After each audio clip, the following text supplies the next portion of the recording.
आता निघलो कॉलेजला आणि कॉलेजला जायच्या अगोदर म्हणलो गणूला भेटावं कारण की गणूचा आहे ना आज बर्थडे 8 दिवसाचं काय आहे का नाही काय पाहिजे काहीतरी काय पाहिजे काय देतो तू काय पाहिजे तू काय देतो तुला काय पाहिजे सांग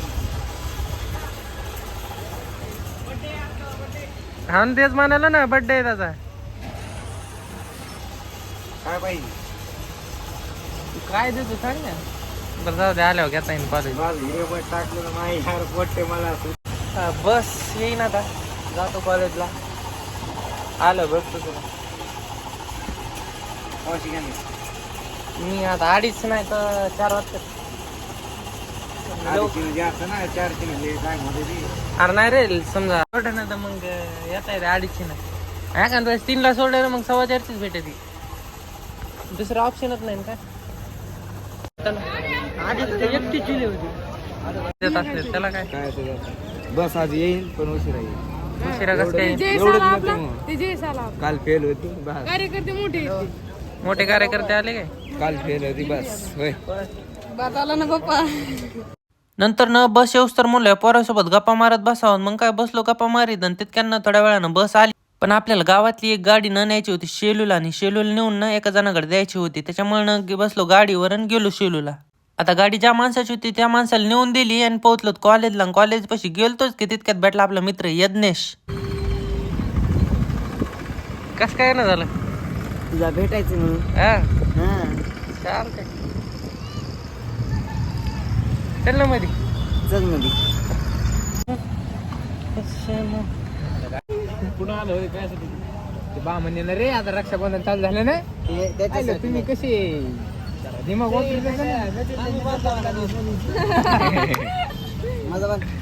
आता तुम्ही म्हणत असताना यज्ञेश हातात काय बांधायला लावायला तर यज्ञेश गेला परळी वैजनाथला तर तिथून त्यांनी महादेवांचा प्रसाद आणला होता तर तिथे बांधू लागला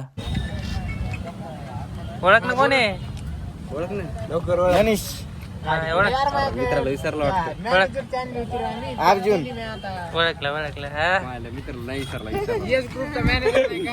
ओळखलं मित्राला काय चाललंय मग काय नाही आता इकडे आला रेग्युलर कॉलेज आता नाही आता घरी बसून इथं ठेवलं का ऍडमिशन हो बरोबर जिगरी मित्र आहे बाबा सारखे शर्ट घातले कोणी आम्ही जरा किती झाले दोघांनी शिकवण्याची काय माहित आपण नाही आणली नाही रे लाल गाडी आणली वापस आहे तू हो कुठं चालला आता तू किती वाजता सुटणार आहे 11चं मग लेक्चर 2:30 वाजता सुटत आहे 11चं लेक्चर 2:30ला 11चा डायरेक्ट 1:30ला सुटत आहे बरं ठीक आहे मग लेक्चर करा आपण चालतं ये मग भेटू हो आता यज्ञेश तर गेलता आणि त्याच्यातनं आपल्या लेक्चरला पण थोडा टाइम होता त्याच्यामुळे म्हणलं पोरासोबत गप्पा मारीत बसावं तर बसलो होतो थोडा वेळ गप्पा मारीत आणि गप्पा करता करता नाही बाकीचे पोरं पण आलते ते यायला पण घेतलं आपल्यात सामील करून आणि इकडे रामभाऊ पण मोबाईलची काय सेटिंग चेक करू लागला काय माहित चाललो आता लेक्चरला पहिले लेक्चर नंतर लेक्चर झाल्याच्या नंतर ना आता मला काय शिकवलं हे बघा हे बोर्डवर सगळे लिहिलेले आहेत आता हे इतकं आम्हाला शिकवलं होतं आज आता हे तुम्ही काय ते तुम्ही बघून घ्या तुम्हाला समजत आहे का आता आणि पुढलं लेक्चर होतं माझं मायक्रोबायोलॉजीचं तर मायक्रोबायोलॉजीसाठी जायचं होतं मायक्रोच्या लॅबमध्ये तर मग काय सरळ पोहोचलो मायक्रोच्या लॅबमध्ये तिथं पण सगळं ना आज प्रोजेक्टरद्वारे शिकवणार होते अरे मी मोठा व्हिडिओ टाकणार 10 मिनिटाचा कॉलेजचा तर पूर्ण 1 तास सरचं लेक्चर चाललं लेक्चर संपल्यानंतर ना आलो बाहेर तर बाहेर भेटला अर्जुन तर अर्जुनला म्हणलो चला आता अर्जुन येतो मी गावाकडून तर गावाकडे जाऊच लागलो पण तितक्यात ना आपले मित्र भेटले त्याच्यासोबत पण थोड्या गप्पा केल्या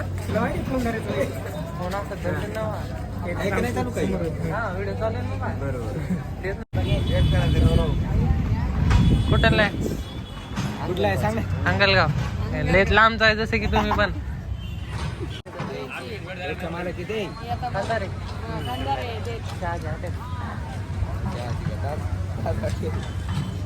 नंतर मी गेलतो मोंड्यामध्ये कारण की तिथं ना आपल्याला थोडं सामान आणायचं होतं ते सामान घेण्यासाठी गेलतो मोंड्यात तर ते सामान तर घेतलं आम्ही सरळ आणि सामान घेतल्याच्या नंतर न मला जायचं होतं रायगडला कारण की तिथे येणार होते अनिल भाऊ तर भयानं मन मस्तपैकी मला रायगडला सोडलं चालू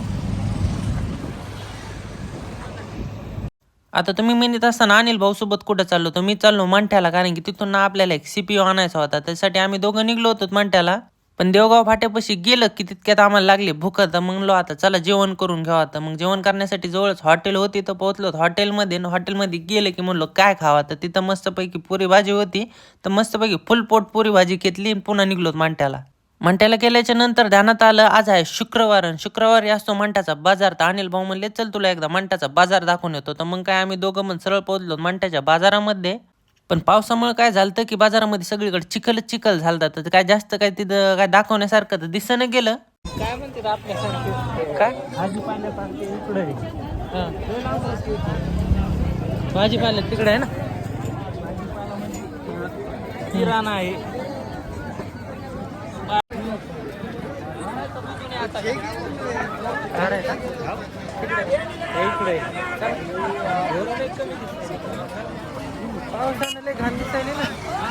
पावसानं लय घाण दिसायली.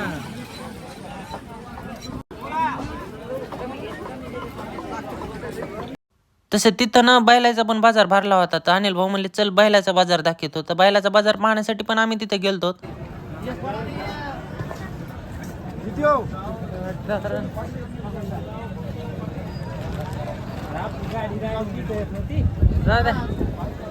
इकडून जाऊ जाता बाजार संपला गाड्या भरायचा.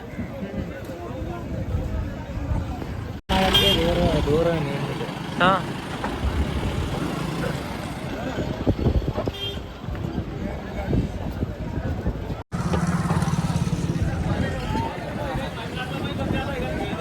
भरायचा इतका पटनाचा इतका. आता पावसामुळे झालेल्या चिखलामुळे ना बाजारात काय जास्त हिंडू वाटणे गेलं. तर म्हणलं जाऊ द्या, आपण ना आपल्या जे कामासाठी आलतो ना ते काम कम्प्लीट करावं होतं. मग त्याच्यामुळे आम्ही वापस निघलो होतो.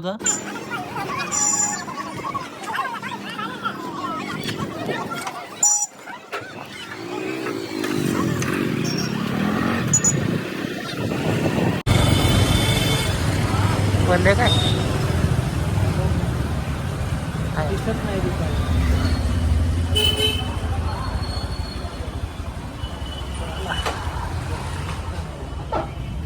तर तिथे गेल्यावर बघितलं होतं ही बंदूक दिसली मला. ही बंदूक तर मला लयच भारी वाटू लागली. आता ही तर ओरिजिनल नाही, पण ओरिजिनल वाणी दिसते. तर आपण पण घ्यायची की नाही ते कमेंटमध्ये एकदा नक्की सांगा. नंतर ना आपल्याला जे काम करायचं होतं ना, तर ते काम म्हणजे काय, तर तुम्हाला हे जे CPU दिसायले ना, हे CPU न्यायचं आपल्याला गावाकडं. तर मग काय उचललं CPU आणि निघलोत गावाकडं वापस. आता अर्ध्या वाटात पोहोचलोच होतो तितक्यात चालू झाला पाऊस. आता पावसामुळे काय झालं, लावली गाडी साईडला आणि थांबलोत पाठ बघत. आता पावसानं 10-15 मिनिटं खाल्ली आमची तिथं.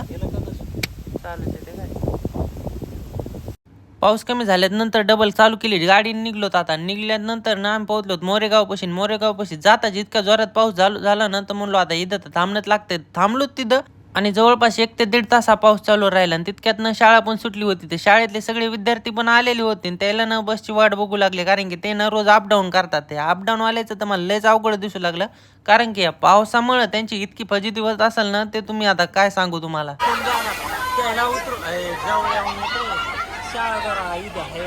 पाऊस कमी झाल्यानंतर ना आम्ही पण केली गाडी चालू ना, आता निघतो आम्ही गावाकडे. तोपर्यंत तुम्ही ना लाईक आणि फॉलो करून टाका.